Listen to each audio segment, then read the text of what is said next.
If I see something illegal, I'm snitching. I don't care. Even if I'm not even related to that piece of information. किसी और को वो बात नहीं पता, पुलिस वालों को भी नहीं. I'm snitching. That's how I approach life.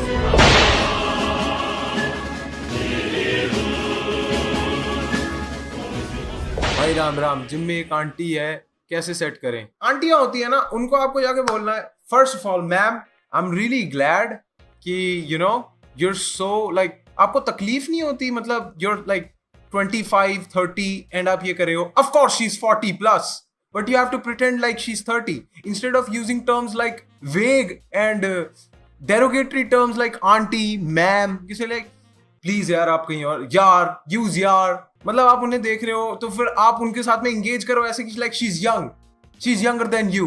100% of the time it works. How to not get friend zoned. आप ऐसे काम करो ना कि आपके साथ कोई फ्रेंड्स ना बने. बात करते हुए थूक दिया करो हल्का सा, नहीं हो गया फ्रेंड जोन. कौन करना चाहता है ऐसे आदमी से दोस्ती?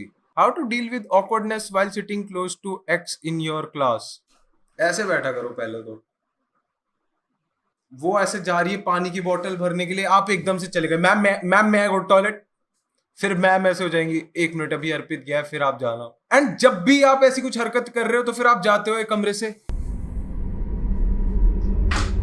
एक्स को तंग करना ना इज द फर्स्ट स्टेप. जिंदगी बहुत बड़ी है भाई. एक्स को ही तंग क्यों करते रहते हो?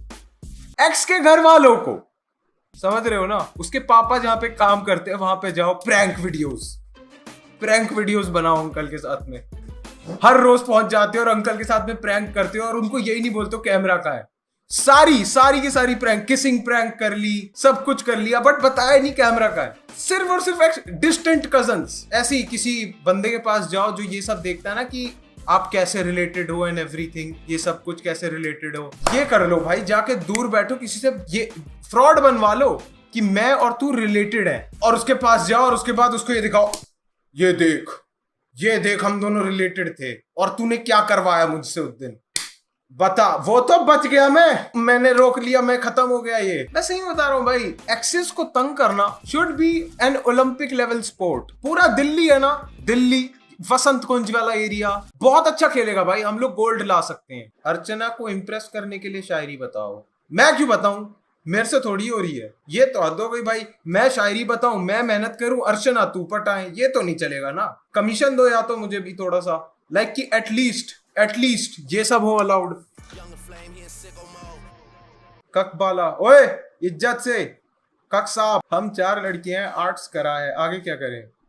वेट, रिश्ते का नहीं आप बुटीक नहीं होल्ड ऑन यार, मैं सेक्सिस्ट हो रहा हूँ यार, रुको. नहीं, hold on. Fashion independent vlog नहीं, रुको यार.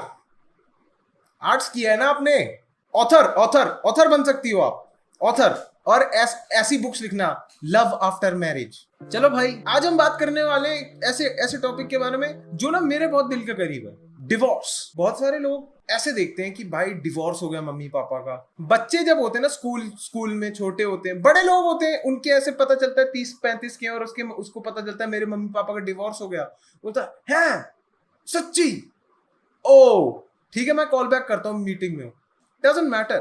बट जब आप छोटे हो, मेरे हिसाब से जब आप स्कूल छोड़ देते हो, घर से बाहर चले जाते हो, फिर तो मम्मी पापा को डर इस बात का भी रहता है कि अगर हम डिवोर्स कर लें तो हमारा कौन ही है, ये लड़के पे सब छोड़ देंगे तो वृद्धाश्रम छोड़ आएगा. समझ रहे हो ना मैं क्या कह रहा हूँ? This is a very big possibility. But जब आप छोटे होते हो और आप देख रहे होते हो अपने मम्मी पापा का डिवोर्स हो रहा होता है, बहुत सारे बच्चे बताऊं क्या करते हैं? कमरे में चले जाएंगे, पीछे मम्मी पापा लड़ रहे हैं, दूसरे कमरे में मैं खिलौनों के साथ खेल रहा हूँ. वाह, तुम तो कुछ करती नहीं. वाह, ये नहीं करना. This is the most pussy move ever. As a child, आपकी जो मम्मी पापा हैं, कभी भी उनकी लड़ाई होती है, take matter in your own hands, take responsibility. आपके मम्मी पापा लड़ रहे हैं, आपको जाना भी, उल्टी सीधी हरकतें करनी है. यू हैव टू इंश्योर कि आपके मम्मी पापा लड़ रहे हो तो वो दोनों अपनी लड़ाई छोड़े और बोलते हैं बहनचोद ये है चूतिया. आपको अपने मम्मी पापा का जो रेज का जो आउटलेट है ना, अपनी तरफ करना है कि उन दोनों का जो गुस्सा आपस एक दूसरे के लिए वो मेरे ऊपर आ जाए, जिससे वो दोनों क्लोज आ जाए. समझ रहे हो? मैं आपको ना बना के दिखाता हूं. देखो, अब आपको क्या करना है, ये देखो, ये आपकी मम्मी, एक्चुअली मैं अभी पेन टैब नहीं है मेरे पास तो इसलिए बेयर विद मी, रुक जाओ। ये हैं आपके पापा, ठीक है, ये हैं आपके पापा, आपके पापा ने ब्रेड्स करा रखी हैं, ठीक है, आपके पापा हिपस्टर है, आपके पापा इजरायली हैं जो अपनी मिलिट्री ट्रेनिंग करने के बाद कसौल आए हैं, ठीक है, और ये आपकी mummy is a rock, she holds everything down not because she has no hair, ठीक है। अब इन दोनों के बीच में लड़ाई हो रही है, घमासान लड़ाई हो रही है, सब कुछ ऐसे, ठीक है, लड़ाई चल रही है, ठीक है। यहां पे होती है आपकी एंट्री, ये हो आप, you are well fed, privilege में जिए हो आप। आपने क्या करना है, इस एनर्जी को अपनी तरफ लेकर आना है कि ये दोनों गुस्से में मेरे को गाली दें। अब क्या होगा, आप सैड है ना, but this is the first step to saving your parents marriage. ये लॉजिक बताऊं कैसा है, जैसे you have to become the Pakistani economic development.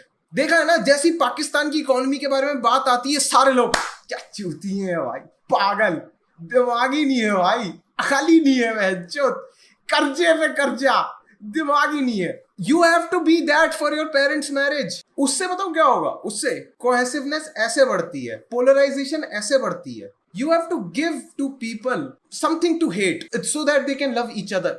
Short term में, अगर आपको शॉर्ट टर्म में अपने मम्मी पापा की लड़ाई रोकनी है, सब कुछ करना है, जब भी कुछ भी अगर लड़ाई हो ना, वो इंसिडेंट को अपने मन में बिठा लो और उसको दोहराओ। गेस्ट के सामने कोई आ जाता है, लोग पूछते हैं ना कि आ जाओ बेटा, आए हैं गेस्ट वेस्ट आए, कुछ गा के सुनाओ, है ना, कि मतलब गेस्ट वेस्ट आए हैं, मम्मी पापा की लड़ाई हुई है, अब आपको क्या करना है, गेस्ट के सामने रीएक्ट करना है। दास्ता है एक दिन एक मम्मी थी जिसको पापा ने था पी के पीटा, ठीक है।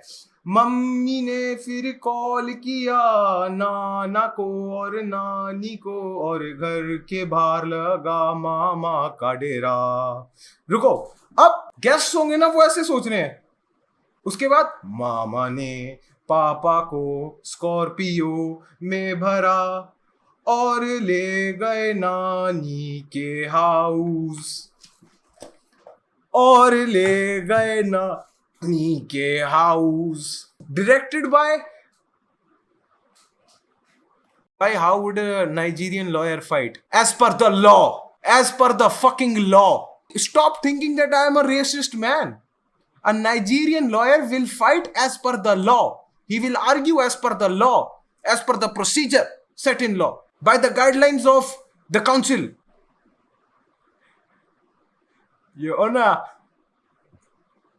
as you can see, the witness first said that my client stole his plastic water bottle sandals. But right now I can see that the witness is himself wearing the same plastic bottle sandals. Then who took it? But as per the law, ठीक है? Bengali divorce lawyer कैसे करता है? Is this what I am to you? A xenophobic man who does accents? Is this what you get off on? Is this like, this is what you fucking find funny? নমস্কার জজ, আমি দেখছিলাম কি দাদা, দাঁড়াও, as per the rules, তুমি কি করছো এখানে, কি করছো, দাঁড়াও জজ, মিস্টার জজ, এই মিস্টার জজ, এখানে হ্যাঁ, I am not tall. Yes, I am short. I am very short. I know. एखाने देखो. Yes, I know. Is this what you get off on? Stream पे आके 2000 लोगों के 1500 लोगों के सामने आके VIP के स्टूडेंट से तो यही एक्सपेक्ट करेंगे ना.